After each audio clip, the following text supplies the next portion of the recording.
Muy bien, 21 horas 42 minutos, seguimos en Fuera de Agenda por Radio Libre 92.7 FM y radiotáctica.com.ar. A ver, muestra colectiva en la legislatura busca unir salud, cultura y participación comunitaria por las EPOF. En febrero se celebra el Día Mundial de las Enfermedades Poco Frecuentes. Este jueves se inaugura una muestra de arte para concientizar sobre estos diagnósticos y para atender una red de apoyo a pacientes. Participa el artista plástico muralista Mario Lange.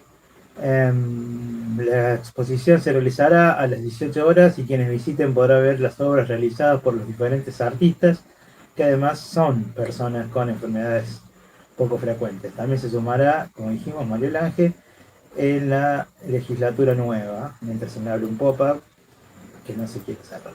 Las llamadas EPOF son aquellas que por definición afectan a un número reducido de personas. En Argentina, según lo establece la ley 26689, en su artículo 2 se consideran enfermedades de pocas frecuencias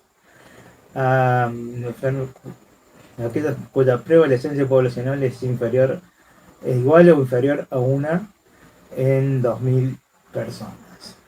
Bueno, en concreto, el 26 de febrero, desde las 18 horas, en la nueva legislatura de Córdoba, Avenida Olmos 508. Esto que me llama la atención: Cuba elimina una lancha estadounidense con 4 tripulantes. La embarcación había ingresado a aguas cubanas, otras 7 personas resultaron heridas. En plena tensión entre Estados Unidos y Cuba, la tropa de guardafrontera de la isla ejecutó este miércoles a 4 tripulantes en una lancha estadounidense que no obedeció la voz de alto. Así fue informado por el Ministerio del Interior de Cuba, que además indicó que otras 7 personas de la lancha estadounidense resultaron heridas. El incidente se produjo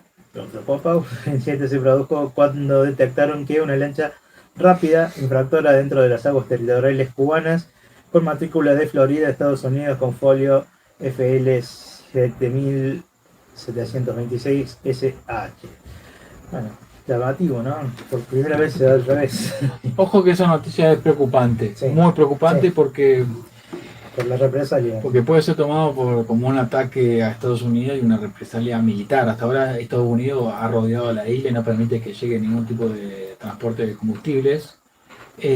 Aparentemente la versión cubana es que estas lanchas dispararon sobre las fuerzas militares de Cuba y que los cubanos les respondieron. Los yanquis dicen no, los cubanos dispararon automáticamente. Entonces, bueno, ahí va a haber una tensión complicada, ¿eh? Sí, yo lo que había escuchado que Unión Soviética le había dado, sí, bueno, Rusia Sí. le estaba dando no solamente alimentos a Cuba, supuestamente, ¿no?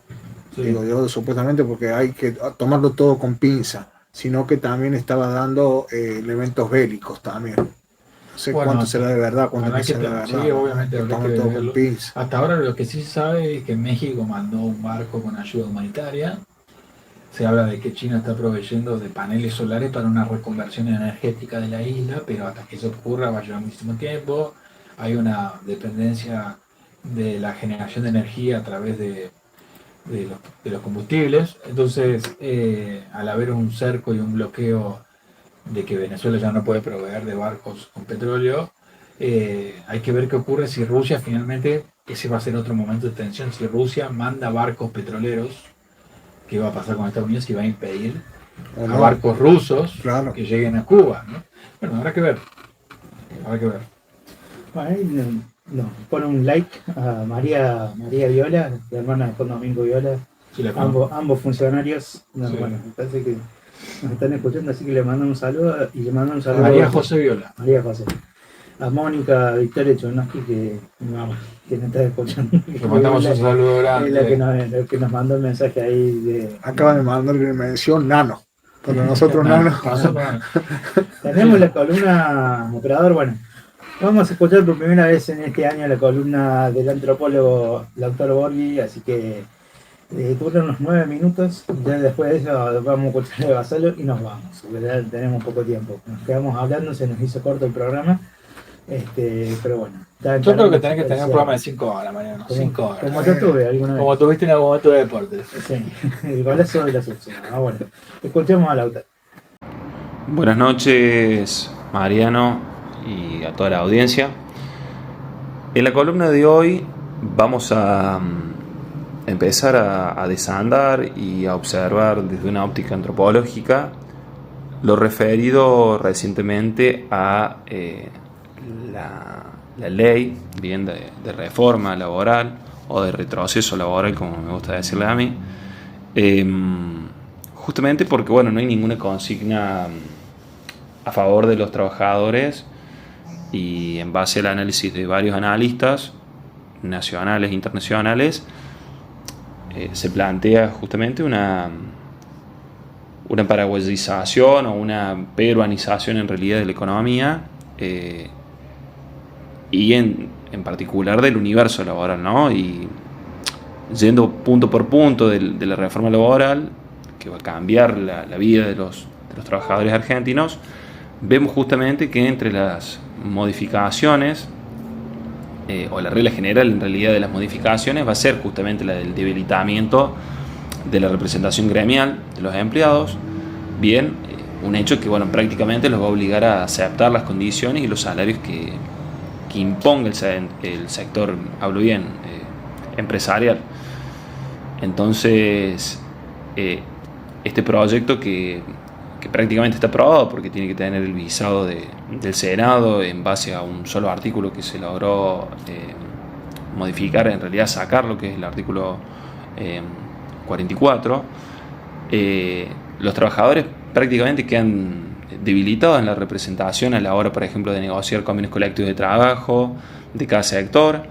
Ya no se va a contar ni con aguinaldo, ni con vacaciones, ni con premios a la hora de establecer la indemnización por despido. Se pasa ya a un convenio por empresa, bien, porque caducan los convenios colectivos, porque justamente los convenios colectivos del ámbito mayor no se van a poder modificar ni disponer el contenido de los convenios del ámbito menor, que es lo que plantea justamente la ley. Por ende, se descentraliza la negociación colectiva y pierde peso en ese sentido el gremio, en este caso los sindicatos, en la representación de los derechos colectivos. La ultraactividad también, bien, se ve disminuida, porque los convenios colectivos que tengan el plazo vencido ya no tendrán la vigencia de sus cláusulas y no se van a prorrogar, justamente automáticamente, como viene sucediendo hasta ahora. Entonces esto va a obligar a una nueva negociación desde cero, y por ello se van a seguir debilitando la posición de los gremios, que va a permitir condiciones laborales nuevas que se ajusten justamente a la baja.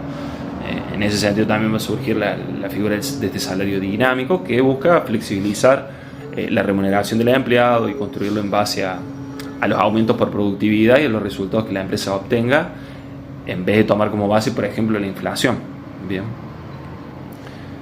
En el caso particular de las indemnizaciones, la reforma lo que busca es modificar el cálculo de las indemnizaciones, que en esta nueva versión excluiría incorporar el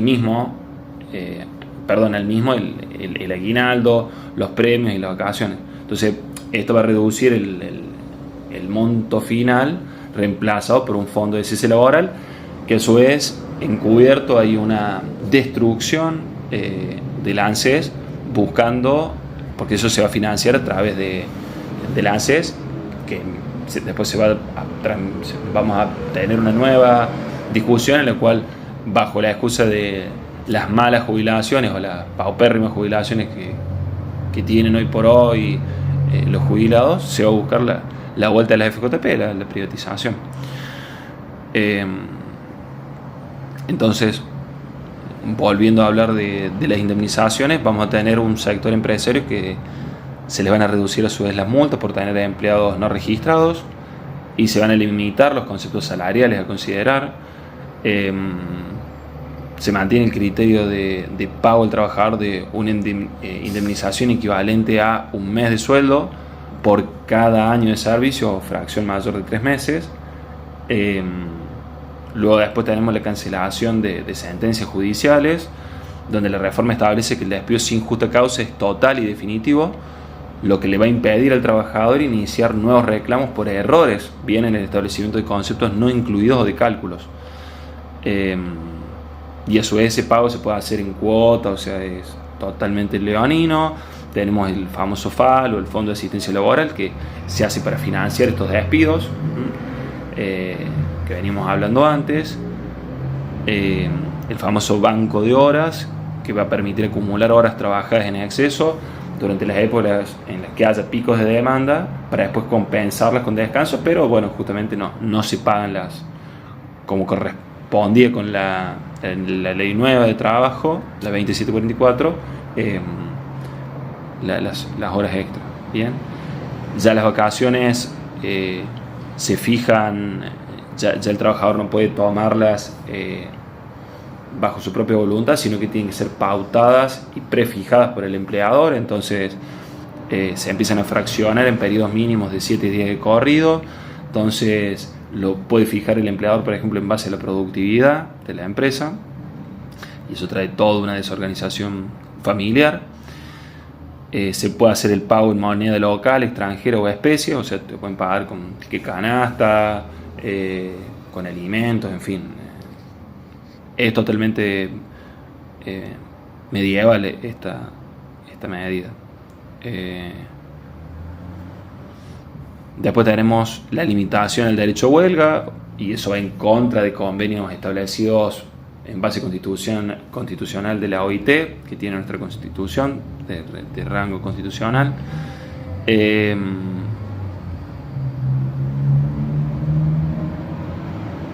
torno a los requisitos médicos, certificados médicos, por ejemplo, tenemos una serie de requisitos de validez para que los certificados médicos que justifican la inexistencia por enfermedad o accidente se tengan que comprobar. Entonces, entre la discrepancia de certificados médicos entre la empresa y un trabajador, se podrá pedir una junta médica y así corroborar que se te dé junta el día. No se contemplan nuevas figuras de trabajo, por ejemplo el teletrabajo no está contemplado, que se lo derogó porque había un régimen que se había logrado tener en la pandemia. Algunos podrán decir que que tenía falencias, pero digo, al fin y al cabo era un avance. A las plataformas se las van a denominar como prestadores independientes sin relación de dependencia, pese a la lucha que venían planteando en el país y en el mundo para quienes participan de esta actividad, que sean encuadrados justamente como personal en relación de dependencia con las plataformas, con todos los derechos laborales que correspondan. Se derogan impuestos internos, por ejemplo a las embarcaciones, a los aviones, automóviles, celulares y productos suntuarios. Y finalmente, con respecto a la justicia, se establece el traspaso de la Justicia Nacional del Trabajo a la órbita de la Ciudad de Buenos Aires. Y como dijimos, bueno, se hace derogación de las leyes de teletrabajo y reemplazo por modalidades mucho más flexibles y de estatutos específicos, como por ejemplo el estatuto del periodista, entre otros. Bien, entonces, como vemos, en base a este análisis modesto que más o menos realizó esta recién, vemos que hay un ajuste hacia la baja, bien, o sea, no hay un ajuste progresivo o una reforma progresiva en realidad de la ley de contrato del trabajo, bien, que fue una ley que se debatió 2 años, bien, y por eso tuvo tanta vigencia frente a este universo que lo que hace justamente es este universo de trabajadores o de proletariado que sea un precariado, bien, una figura regresiva en el universo laboral, donde hay un vínculo de prácticamente esclavitud con el empleador, y donde todas las instancias de defensa de derechos o de reconocimiento, en realidad donde hay una relación desigual entre empleador y empleado, se borra también a su vez la figura del Estado como aquella figura que tiende a balancear o equilibrar en realidad ese vínculo, bien, laboral. Así que bueno, eso ha sido todo. Le mando un saludo muy grande a la audiencia y a todo el equipo.